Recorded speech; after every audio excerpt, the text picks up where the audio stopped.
So our text from the Gospel of Luke, chapter 22, verses 14 and 15, begins with this phrase, "When the hour came." For Jews all over Jerusalem, the hour at hand was the yearly commemoration of Passover, a time to honor God's deliverance of their people, their ancestors, from Egypt about 2 millennia ago. It was a time to look back to God's covenantal love in the ages past. For Jesus, another hour was also now here. It would be a new demonstration of God's covenantal love, one that would surpass even the wonders that God had wrought that were celebrated by Passover.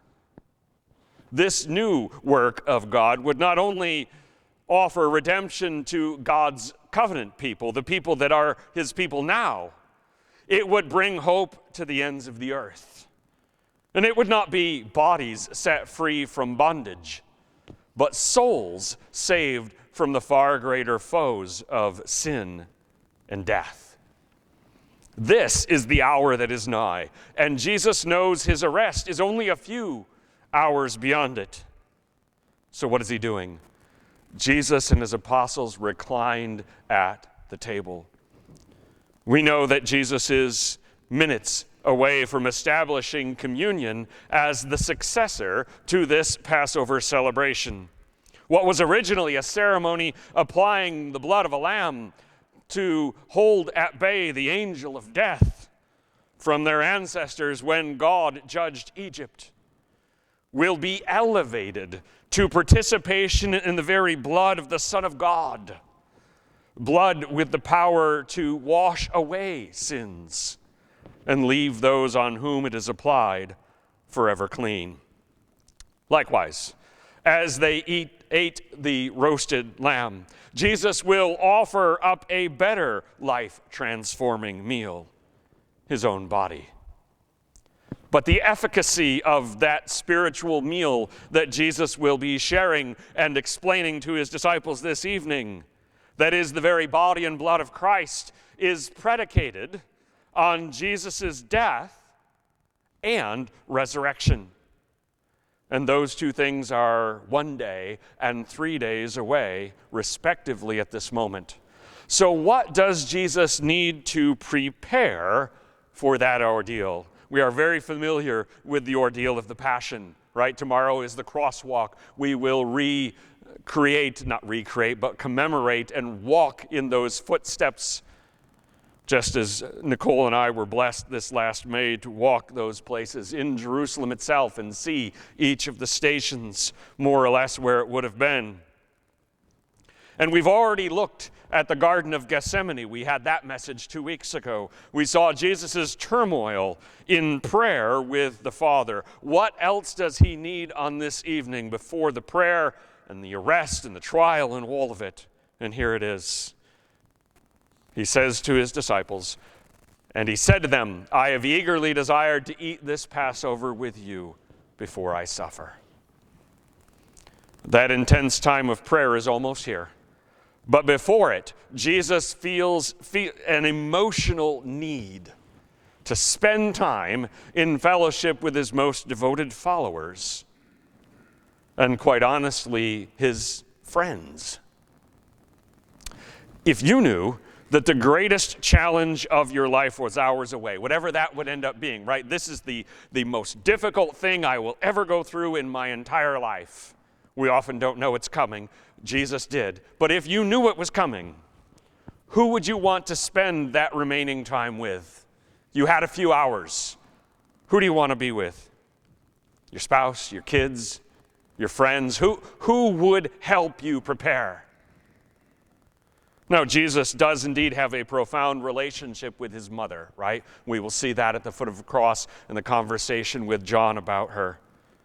And we know that some of his siblings are supportive of him, at least, because his brother James will lead the Jerusalem church for years. But it's these 11 men, Judas, if we are correct, having already left. There's some debate about when he actually leaves.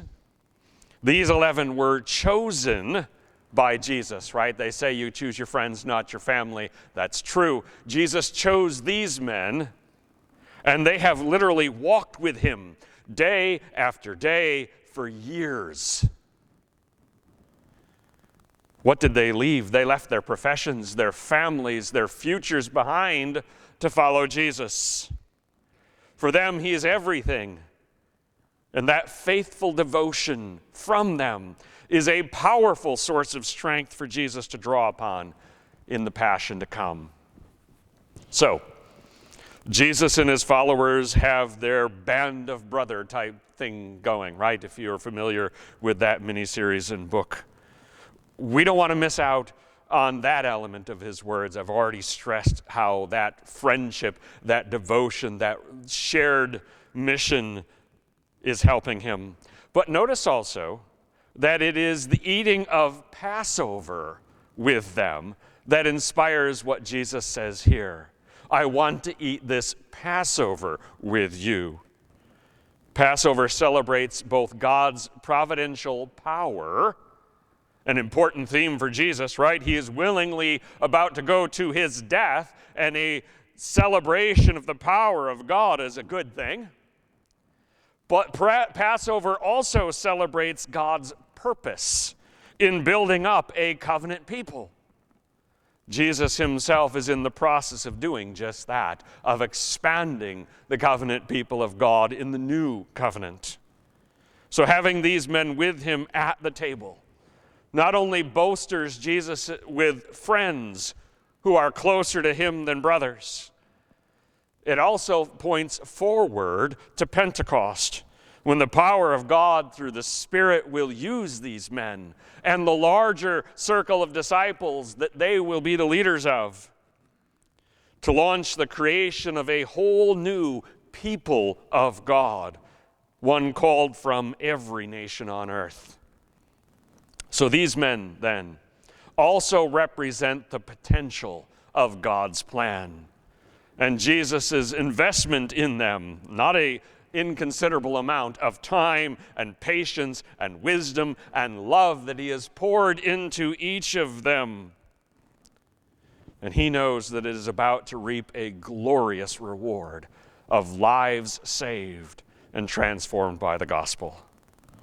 So this is where Jesus wants to be right now, celebrating God's providential victory in the past with those who know that he is the Christ, the Son of God, and soon to be the Savior of the world.